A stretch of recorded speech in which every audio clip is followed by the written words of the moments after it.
Hi, and welcome to another revelatory episode with me, Carmel, where we bring you all the bits of information you need to do your due diligence out there in the capital markets.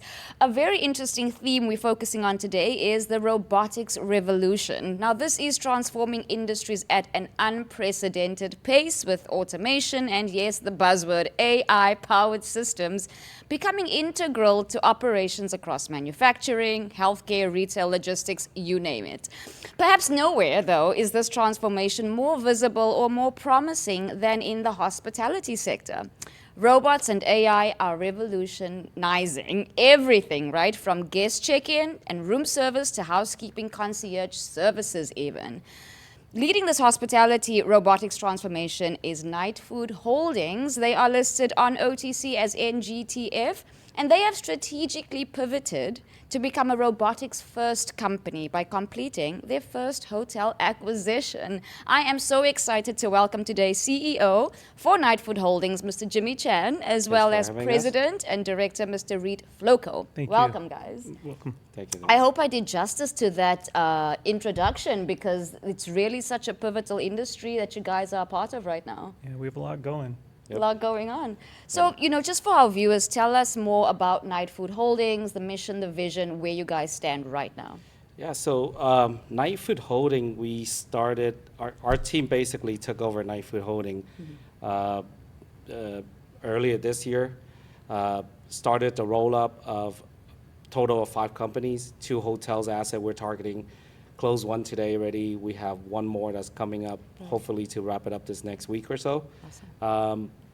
And then we have 2 robotics subsidiary wholly owned. One is Robo365. The other one is TechForce Robotic. Right now we have a DBA file. Great. However, as soon as we are ready for the exchange, we will do business from the parent company is going to be replaced as a TechForce Robotic as well. Awesome. Do you know, you said that's already been filed. How soon can we expect to just be saying TechForce Robotics? Today. Awesome. Well, there we have it. Okay, so Ried, tell us a little bit more about the competitive advantage. Obviously, this is a big market. There's a lot of interest. There's a lot of, companies coming forth and innovators taking a stand within this space. I'm seeing the little robots all over LA, delivering, etc. But you've got a specific use case for this. But tell us exactly what that competitive advantage is. Yeah, I mean, we take it from an actual operations approach versus a robotic approach. Most companies have started, purely as, AI robots and coding and software advancements and hardware advancements. We've taken a different approach and said, okay, we have a vast background and experience in hospitality, hotels, and then, convention centers and other large arenas.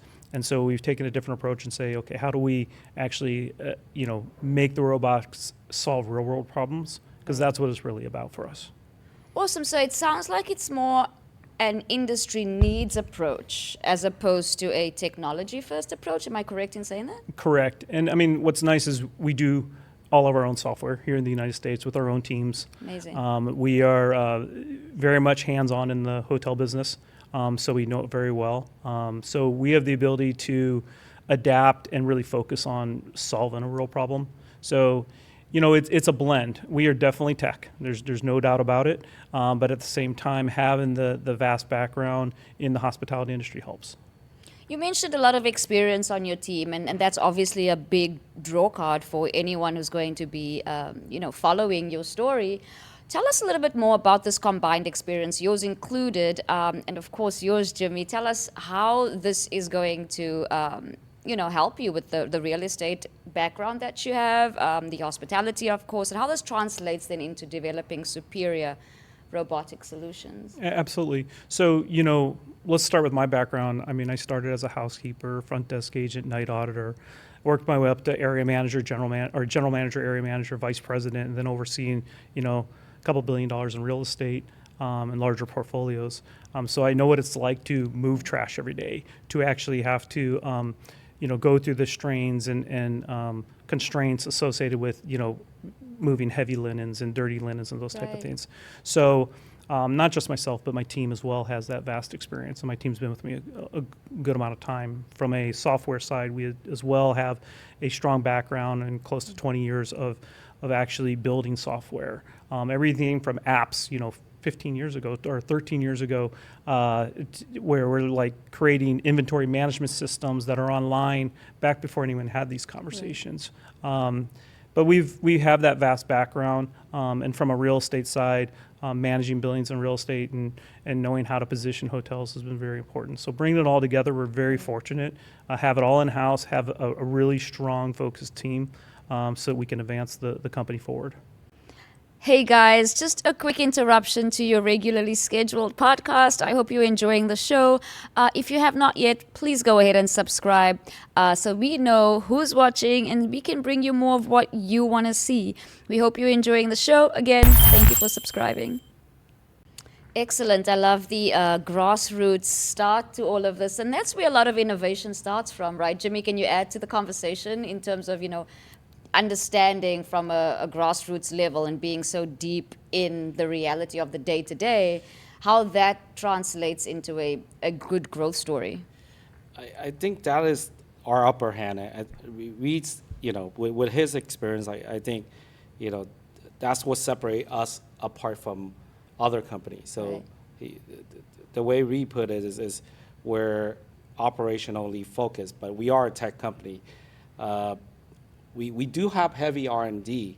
However, we don't want to. We leverage a lot of pre-existing technology, right, and then focus on the solution. The reality of it is there's code has adapted over time and how we program and develop software. But we are very up to speed on it and focused on it. Awesome stuff. So looking at your product portfolio from laundry helper to concierge, specialized robots like Maitre D and Dusty, interesting names, these appear to target very different market segments. Walk our investors, your investors, potential investors through the revenue model. Are these going to be direct sales, leasing arrangements, service contracts? And how does the unit economics work across these diverse applications? Which segments offer the most scalable growth potential? Yeah, I think let's take the finance side of it. Doing robots as a service, we're not expecting customers to come in and have to buy a robot or get technically trained and becoming robot managers. That's what we're there for. So as a service, we have the ability to go into your facility, set up our robots, make it a plug-and-play experience, and then basically you're just paying for the service. So if you choose to scale, let's say we're starting with trash one day and we want to scale and start doing dirty linen or sweeping, you have the ability to add that service. So our robots, utilizing the AI side of it and the software side of it, they can adapt, they can learn themselves, and so implementation becomes very quick for us. But you as a client, you're no longer stuck with saying, okay, do I need 2 robots? Do I need 3 robots? Do I need 12? Am I doing 12 trash bins or 4 trash bins? So we have the ability to scale you. So the reality is you can adapt that. So let's just say you have a special event coming and you have 10, let's say 2 robots and 10 bins in your facility, and you have a big event coming. We could put 20 bins in your facility. So all we need is a little bit of notification. We can get them implemented. You're paying for that service for that time frame. The event's over. We can pull them back off. It's a very unique experience. So you don't have to become the expert. We're the experts that go in and make it happen. And so we've tried to make it a very straightforward and seamless process. Very interesting. Obviously, developing AI robotics typically requires significant R&D investment. And obviously long development cycles, I can only imagine. You mentioned 2,000 different solutions created that suggest substantial capital deployment. What are the current funding requirements to scale operations, Jimmy? Most of the R&D already been done by Ried and his team. So the bots that we have today is right now capital need is mostly for deployment and also inventory purposes. So there's a lot of CapEx is going to go into this next 12 months or so. So sales, marketing, and pretty much inventory. Most of the R&D has already been done, and if any additional R&D that's going to go into play here is going to be for new products. Is we're going to research and continue to R&D new technology for the hotel, but not limited to the hotel. We're actually touching on a lot of other sectors as well. Yeah, What- and the nice thing Yeah. about that is, we have a revenue stream immediately because of the as we implement robots and it is a service, people are able to pay for it at that point. So from that side, it becomes very scalable. And then additionally, we have spent 2 years in our properties going through and actually dialing them in and updating them and modifying them. So we are at that point where it's finally time to announce to the world that we are here, this is what we are doing, we are scaling. And to Jimmy's point in regards to R&D, we definitely have some cool new tech coming in the future that we are going to continue to advance.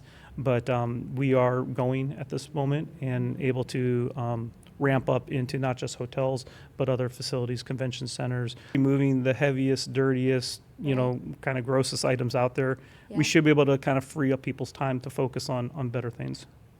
I love it. I absolutely love the idea. Tell us a little bit more before we move on about your customer onboarding and where that stands. Obviously, you're scaling. So operationally, how seamless is this process? I'll tell you right now, we had a client who's wants us in Arizona this next week. It's a school. And so within, 5 days, we have the ability to go out and set up the bots over the weekend while no one's there, and then have them operating next week. So, it's a fairly quick process at this point. Great. Again, we lean on AI that we've developed, tech we've developed to allow us to do that. So we don't just look at it from, okay, our robots need to provide certain services, but we also have to make it so that it's streamlined for the customer as well as our team, so we can we can go out and implement in a timely manner.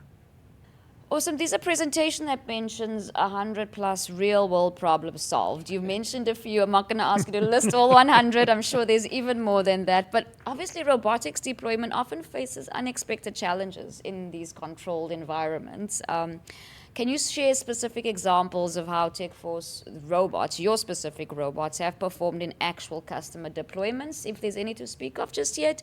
And what were the biggest implementation hurdles, and how did you overcome them? Sure. If you go back 2 years ago when we started, our robots, if somebody put their foot out in front of the robot would pause and kind of wonder what's going on. But if you did that today, our robots know how to maneuver around that fairly seamlessly. Additionally, it's funny, when we started, we had very limited amount of cameras and sensors, and now we have more than a Tesla car. So we have all sorts of sensors on the robots. So we have advanced the technology considerably based on the goal of being able to really deploy it so that we are truly autonomous. I do not want human interaction. We're never going to be probably the sexiest or prettiest robot out there. We're the hard workers. But you're the most useful. That's right. We're the ones that are going to get it done. There we go. And so that's what we focus on, is getting it done. A lot of our focus on the AI and the software side of it is really about, how do we make it secure and successful for the customer, but also looking bigger picture. How do we ramp further? So, you start looking at, other industries and government agencies, let's just say, where you have to have your servers on their facility. So, we build them here in the United States. Right. We develop it here in the United States. Our software and our tech doesn't go across, it doesn't go overseas, doesn't sit on overseas clouds or any of that stuff. So very unique to this industry. Right. So we're passionate about it, but it allows us to scale a lot easier as well. Great stuff. Your robots span hospitality, ballparks, theme parks, healthcare, cleaning, logistics, massive markets, but also highly fragmented ones. What's the total addressable market estimate that you currently have, and how do you prioritize which verticals to focus on for maximum ROI? Jimmy, you want to take this one? Yeah, so the data shows that, definitely everybody's onto this, from retail to hospitality. Every sector, every segment, everybody's looking into some form of AI, including ourselves. We're using ChatGPT and so forth. So the numbers right now globally, they're expecting the total addressable market to be breaking $100 billion in 2030. We definitely want to play a big part of that. That's why our team's working hard on grabbing market share every day. So Wonderful. we're out there trying to deploy as many robots as we can. Excellent. Talk to me about geographic expansion and any strategies around that. Yeah, I mean, the original goal was to stay local, stay in Southern California. But as I mentioned previously, we're installing in Arizona this weekend. So we have a pending potential of doing something in the Midwest. I'm trying to keep things quiet, but at the same time, we're prepared to scale. I mean, we're at this point where we've dialed it in, and we are doing it actively. So it's really, the team's excited about continuing, just working through our lists of pending installs. It's an exciting time for us. We're not worried about the customer. We're worried about production. Yeah, it's keeping up. It's going to be a little bit of a problem. And then how do we mitigate that? What should investors know about how you're going to grapple that issue? Good problem to have, but how do you manage it? We're the beauty, I mean, what I'm fortunate to have is a great team. A lot of the folks who I work with have been with me for 10, 15, even like 26 years. One of my managers has been with me. So we know how to kind of lean on that and to sit there and go, it's about when we bring them on board. But I do anticipate us continuing to, stay focused on anticipating the issue, addressing the issue, and being able to implement. Right. So. Quick question, in terms of developing or creating or manufacturing these robots, what is the developmental life cycle? So from concept to go to market of one particular robot, or a host of them, however you produce them, and then is that easily replicated? A lot of the hard part is building the software and the AI and the programming. And once you get the hardware dialed in, which we have partnerships on, it's just a matter of then, being able to mass manufacture. Right. But from a coding and software side of it, we're able to implement very timely, and we do lean on AI to assist with that as well, and the robots to train the other robots as well. Sure. So there is that component of it. That doesn't seem to be the greater challenge. It just comes down to how much demand. Right. At the end of the day, when it gets overwhelming, we will hit bottlenecks. Yep. But at the same time, my job is to overcome them. There we go. And we look forward to keeping up with TechForce Robotics under the tick of Nightfood Holdings for now. They are on OTC as NGTF. But with its dual focus on owning hotel properties and offering Robotics-as-a-Service, RaaS, Nightfood Holdings is strategically positioned with their TechForce robotics arm to capitalize on the rapidly growing global service robotics market, which is, as Mr. Jimmy Chan mentioned, expected to surpass $170 billion by 2030. That's a large addressable market, and I can't wait to see you guys own it. Stay tuned here with me. I'm Carmel Fisher, and we'll be bringing you more revelatory episodes in the world of capital markets. Thanks, guys. Thank you. Awesome. To you, as always, by the Harvest Podcast, available anywhere you listen to podcasts.